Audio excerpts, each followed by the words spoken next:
শেখ বিন বাজ কি আল্লাহ তাআলার ছায়া সাব্যস্ত করেছেন?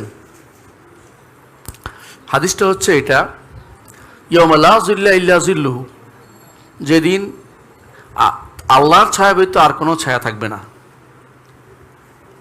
এর একটা অর্থ হইতে পারে যে তার ছায়া ব্যতীত, তার এই ছায়াটা কি আল্লাহর ছায়া না সৃষ্ট ছায়া না আরশের ছায়া? হ্যাঁ, তো যেভাবে আছে সেভাবে রাখার অর্থ হচ্ছে আপনি এইভাবে রেখে দেন যে তার ছায়া।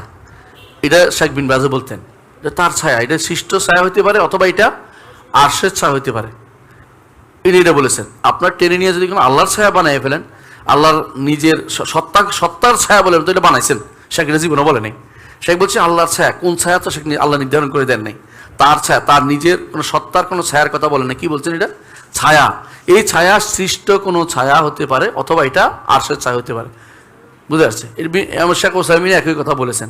যদি অধিকাংশ প্রায় শতকরা 80-90% বা আরও বেশি আলেমদের মত হচ্ছে আল্লাহর ছায়া বলতে এখানে বোঝানো হয়েছে, অন্য হাদিস যেটা আসছে এখানে এক হাদিসে আরেক হাদিস তাফসির করে, অন্য হাদিসে বলছে আল্লাহর আরশের ছায়া, আল্লাহর আরশের ছায়া। ওসাইমিন এবং বিন বাজ রহমতুল্লাহর মত হচ্ছে অন্য কোনো ছায়া হইতে পারে, অন্য কোনো হইতে পারে, আমাদের মত এটা। তো তারপরেও এটা সত্তার ছায়া বোঝানো হয় না, এটা হলো সৃষ্ট কোনো ছায়া বোঝানো হয়েছে। কথা বুঝে নেবেন। জি। وقل جاء